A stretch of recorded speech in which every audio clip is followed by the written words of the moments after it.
Hello. So today we will start a new video series which is called Office Development 101. In this series we will talk about the fundamentals of Office development and how we can extend Office 65. So today the topic is how we can create an Azure AD app so we can extend Office 65. So let's take one step back and talk about the extendibility of Office 65. We have multiple options. The first option is build web-based applications that can leverage the Office 65 endpoints using the underlying Azure AD application to authenticate and get the token and connect to these various endpoints. Or you can actually build a native mobile application as well, or contextual apps, which can be as SharePoint add-ins in the SharePoint context, or Office add-ins in the Office context, which is either Excel, Word, PowerPoint, and OneNote and Project Server as well, Project Online.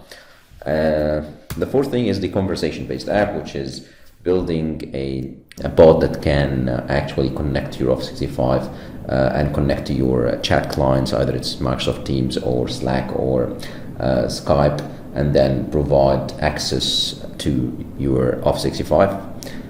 So this is basically the four high-level ways of how we can extend Office 65. And today we'll focus on building or creating an Azure Active Directory application that will allow us to connect to the various endpoints within the Office 65. So I will quickly flick through here, go into the browser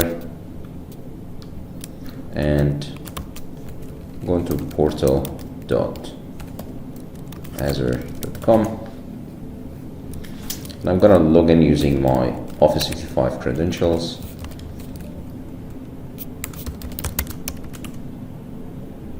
Yep. And then with any Office 65 tenant, you will have at least an Azure Active Directory, a basic Azure AD instance. In this case, as we can see here, if we go to the resources, Azure Active Directory, we can find a single Active Directory.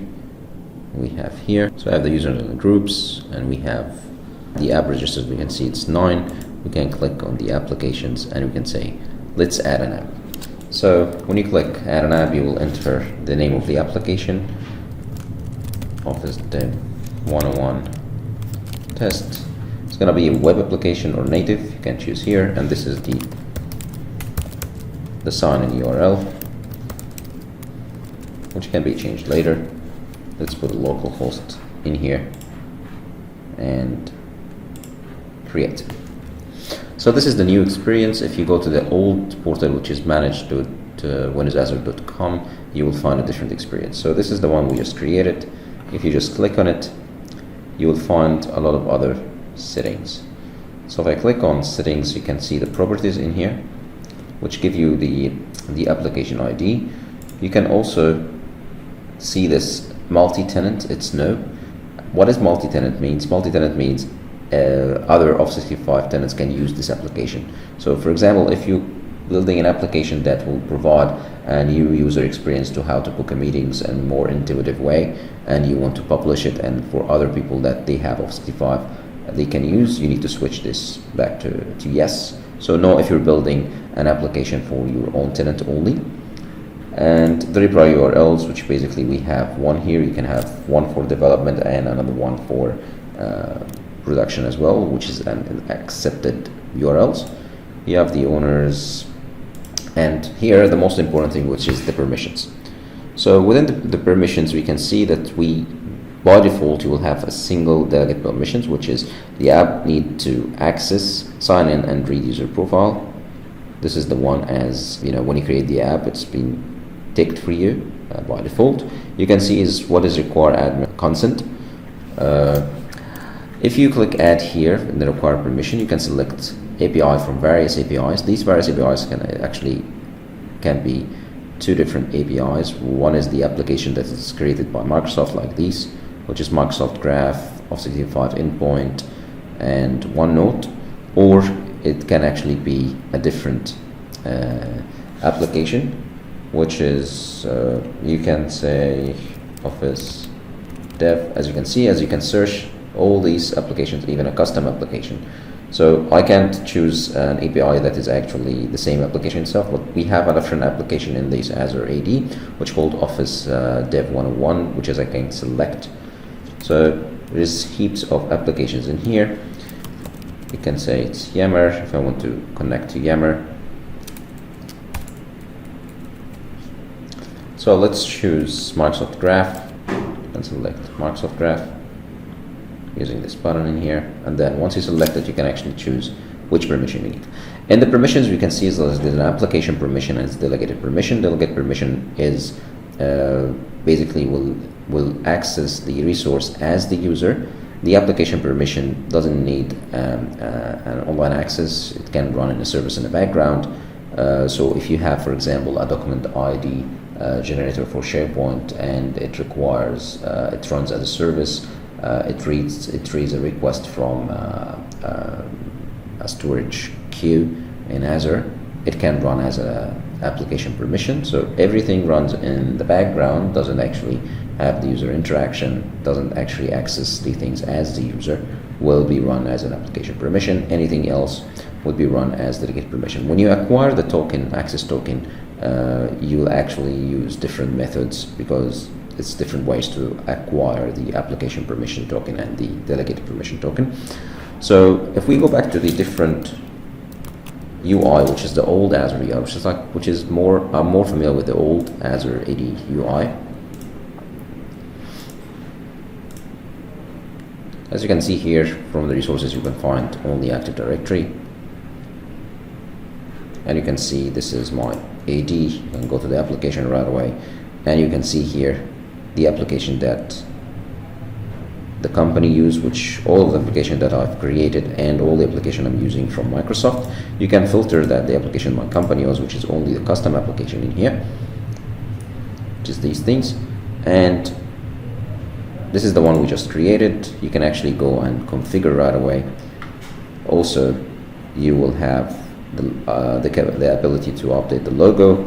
You can actually select the keys. So if you want to authenticate using client ID and a secret, which the same mostly happens in the application permission case. So you will need to access using the key and secret. Sometimes you might need to configure it for to have a certificate and use a certificate to access. And here is similar, the same way that you can actually use the applications, which is here. It's I think this is more clear, or I think I like this user experience better because I can actually filter by all the applications that I've been developing for Microsoft apps, and I can actually see everything in here. In this model, if I select the APIs, I have a different preset here, which is not everything. Here I can see there are actually 2 pages. I can see what is the possibilities. I have Intune here. Intune is not clear in the new list. I have to actually type Intune and see if I'm getting Intune out of it. Actually, it's not exposed. So, but again, select an API, select the whole thing is preview. So if I go back to the Active Directory's preview in the new portal, so I'll just suggest that you guys use the old portal for the Active Directory so far. If you like the new portal experience, just use it, but you'll find it a little bit limited. So you can actually go and say, okay, for SharePoint Online, I'm going to use this one. Once you select, the application will be added in here, and you can actually see all the application permission and all the delegated permission in here as well. And then you can save. Once you save, all the configuration to your application will be saved. And here is the same multi-tenant switch on and off. One other thing to notice is if you want to enable the OAuth implicit flow, you need to do it by downloading the manifest like this. Once you download the manifest and you open it in here, you will find implicit flow false. You can just need to make this true and then upload the manifest. So you go back to the manifest menu here, manage manifest, and then upload the manifest, and you browse to the file, which will be in the download, this one here. Once you do that, now your application is enabled for the implicit flow, for the OAuth. And let me give you guys an example of how we can use this in a quick nudge.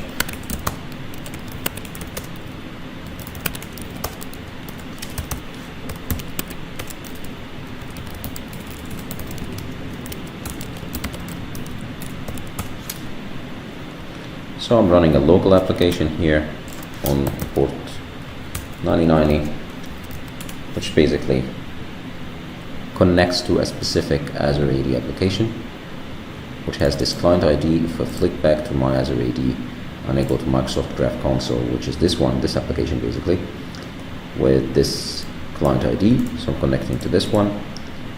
And because I'm logged in already in this session, it's not going to ask me to log in because I used this user before also. It won't ask for the user consent to enable the app to access these endpoints on the user's behalf.